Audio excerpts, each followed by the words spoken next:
Hello and welcome to another episode of Mini Shiitake. Today, as always, I am joined by Mario. Jay. Hi, Jay. What's going?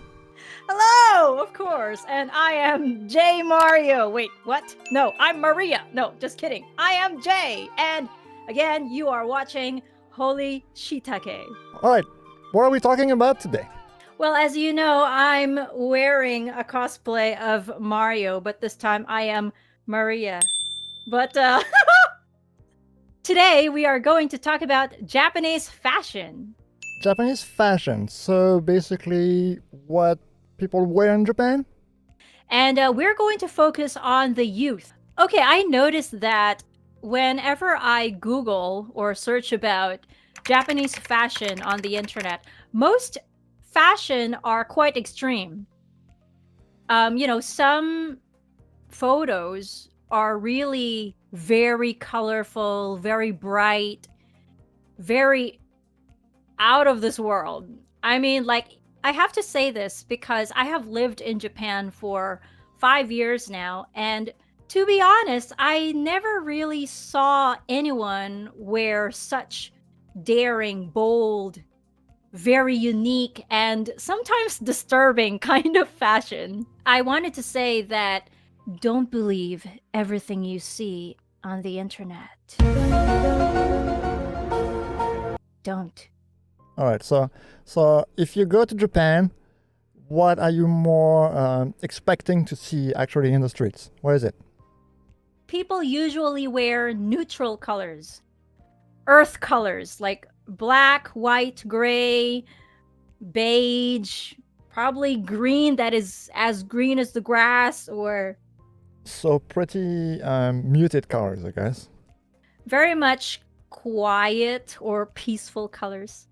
All right, so I'd like to talk about the kinds of clothes that people usually wear, and let's focus on the younger people. The first one is oversized clothing, and I mean big. So one example, so the guy is wearing an oversized jacket, and the girl obviously is wearing like a boyfriend shirt. Boyfriend shirt? Don't you know that term? I don't wear boyfriend shirts. I'm sorry. I don't have a boyfriend for that.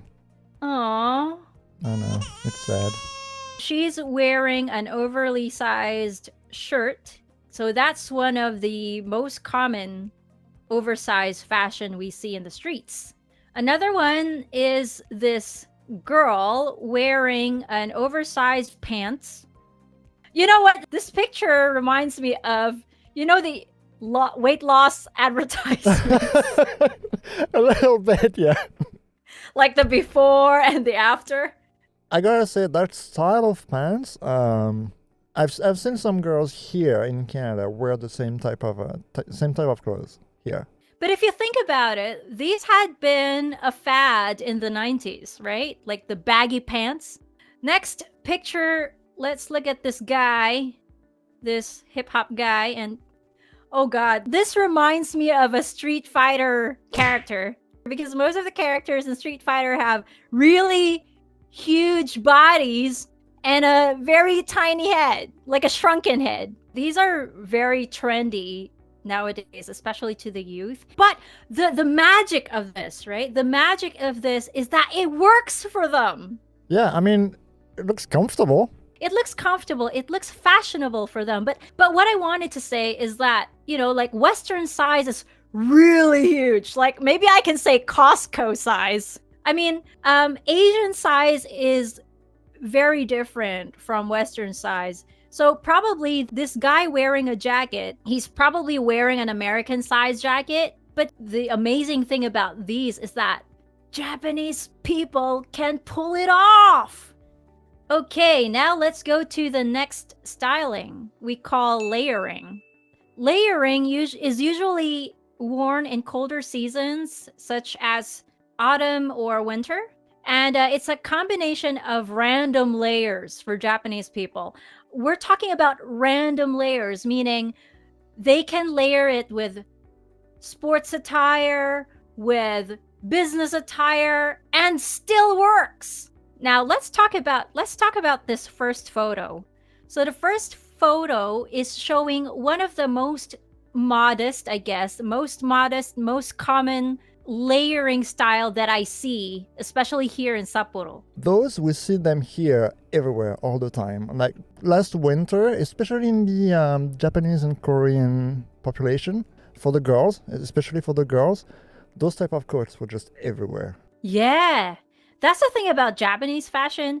Like if one person wears this, you can expect 80 other percent of the people are wearing the same thing.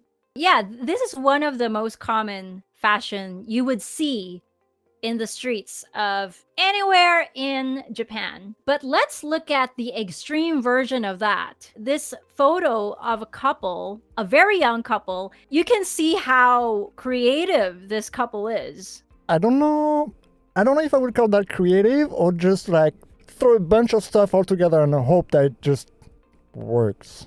It just works, right? I mean, can you imagine a non-Japanese wearing this? Like, I almost want to say, like, that's something you would see in, like, anime conventions. Let's look at his hat. It looks like a police cap, yeah. I don't know why. I have to say this. It works for him. So what do you think about this fashion? It's very bright. It feels like it would glow in the night. Is it a bad thing? Not necessarily. I mean, at least you can see her coming from, like, 2 miles away. But okay, so I need to make that clear. This is Tokyo we're talking about, and if you're going to, if you're going to compare this with other cities outside Tokyo, it could be distracting to them. Because remember, Japan is all about simplicity, about neutralism, about equality, and trying to be as simple as possible. But yeah, we do notice that in the internet, there's a lot of loud fashion from Tokyo. But remember that Tokyo is Tokyo. I guess it's something you would that could apply to a lot of big cities and countries, right? Usually in those big cities like Tokyo or like I want to take like Paris as an example, or even here in Vancouver, the fashion and the means of expressions, especially for younger people, is typically a lot different than you would see probably in the rest of the country. Now let's move on to the 90s style. Only in, well, correct me if I'm wrong, guys. Only in South Korea and Japan, and probably China and Hong Kong and Taiwan. Would you? So in that whole area of the world over there, only over there. Wait. Only in East Asia. Would you notice 90s fashion is still a fad? I don't know about that. Like I feel 90s fashion is kind of coming back even here, to be honest. Is it 90s fashion or 80s fashion coming back? I don't know. It's all a blur to me. It looks the same. As long as you're wearing clothes. The first photo, she's showing a preppy look. And the second one, she's wearing a beanie matched with a plaid, and she's wearing sneakers. You know, the cool thing about Japanese fashion is that you can pair skirts with sneakers, and it works. Now, next, the third picture is this girl. She's really looking like a 90s girl over here, and I love her bag. I would say it's like a tambourine bag, you know. I love these three kinds of fashion. I mean, the combination is really good. It's flexible, it's decent, neutral colored, but it looks very young and fresh looking. It looks comfortable. So most of the people would wear this usually in spring or autumn in Tokyo. And in Hokkaido, you can expect about early summer for people to wear this. I would wear something like that. The next 90s fashion is this girl wearing a t-shirt, a long ballerina skirt, and a couple of black chucks. Some Converse shoes. So what do you think about this fashion? That feels kind of like hippie. I like hippie. I'm not saying it's bad. That's kind of like the vibe I get from it. I still think that this is a very East Asian fashion. Okay, now let's move on to the next photo. Oh, this is pretty interesting. Holy crap, what are those shorts? What is this? Okay, these are very, very young teens. And this is taken also in Tokyo, probably in Harajuku. So let's talk about the guy wearing a Scooby-Doo shirt. I don't know if I want to talk about that. What are those shorts? I don't understand. Wait, hold on. This is a 90s fashion, all right? This is a 90s fashion. Damn, look at those knees, man. They're very well polished. Yeah. They look really nice. Well, wait, we're not talking about the legs. But yeah, well, so what do you think about this first fashion? I don't like it. You don't like it? I find it really interesting. I don't like this one. Like the other ones we've seen before, like even the wacky one of the first pictures we looked at, with like the girl with the bright hair and like whatever. Those I could deal. This I can't. Like just like the combination of colors and like you know I'm an artist, so I'm usually really careful about the colors that I use and like the colors and stuff that I look at. And this just doesn't work. Well, for me it works, especially if you're gonna throw a Pokemon ball or a Pokeball. Okay, let's look at this girl in the middle. Okay, the girl in the middle, I can get behind that. I actually kind of like it. I like it because it reminds me of Evangelion's Misato. It really does, actually. You're right. I like her boots. I like her boots. I love her boots. I actually love everything about her. Okay, now, sporty girl over here. I'm kind of liking that candy colors. She looks like a candy. Yeah, she does, but I love it. It's eye candy. Also, she's young and her color combinations are young. Her fashion combination is young. Everything about her matches her personality or matches her appearance. So I think it works well. That helps. Like if I was wearing that. Let me see. Oh my god, that looks so great. I know, thank you. Let's talk about the common accessories Japanese people usually wear. So part of the fashion, we also have accessories, right? That's a big part. Like you can dress well, just one accessory or whatever, something like that can just like give that oomph to your outfit and to your style. So what are the kind of accessories that are really popular in Japan? Well, I noticed most of the time the youth love wearing school shoes. Next, most of the time I also notice ladies wearing Lolita shoes. Lolita shoes are quite common, especially in the cities around Japan, but you would only expect them in certain areas of the city, like in maid cafes or in game areas, in pachinko areas. You know, Japanese girls love photo booths, especially when they're wearing something very funky and very fashionable. And one of those fashionable stuff are the Lolita fashion.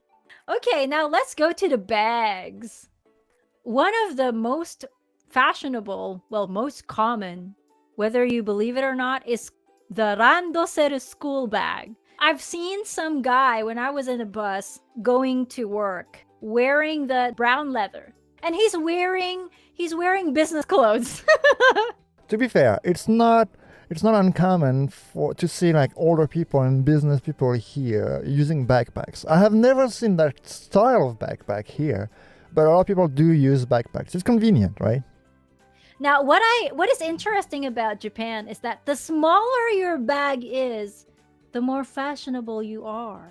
The more expensive it is.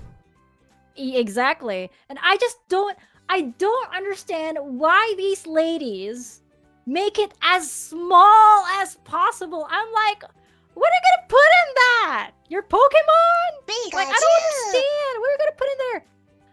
I have an explanation with the huge bag that fits 3 Shrek babies. Number 1, you got your cosmetic bags inside. Number 2, you're gonna need your journal if you love to write. Number 3, you can consider it 2 hours later. That's one reason why you're bringing a bag that can fit 3 Shrek babies. I have to admit, I struggled in choosing the kind of clothes I have to wear when I moved here. Because on my first few years in living here in Hokkaido, I didn't know I have offended some people around me when I was wearing bold colors, when I was wearing sleeveless, and I was wearing, fashion that is not in Japanese standards.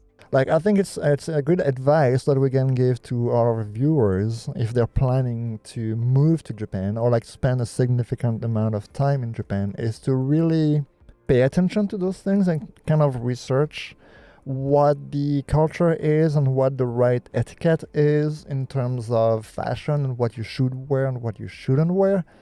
Because if you don't do it and just assume that what you wear in your country or wherever you're coming from is gonna be okay in Japan, you might have a harder time with the people actually living there. Okay, and that's it for today's episode of Japanese fashion. We learned a lot about fashion today. If you want to see more of that kind of content, don't hesitate to subscribe, ring the bell, give us a like, all those things that you do on YouTube. You can also follow us all over social media, Twitter, Facebook, Instagram, everywhere. It's gonna be linked in the description below. It's gonna pop on the screen as well, everywhere. I'm gonna make sure of that. We hope you enjoyed that, and we hope to see you soon on the next one. Have a good day, guys. Bye! Bye! Boss, whatever. I'm always referred to the dude with the cowboy hat. It's not even a cowboy hat! I think it is. It's not. It's a fedora. It's an Indiana Jones hat. Yeah, you're right. Cowboy hat, it would be like this. That's a cowboy hat. That's a cowboy hat. This is Indiana Jones hat.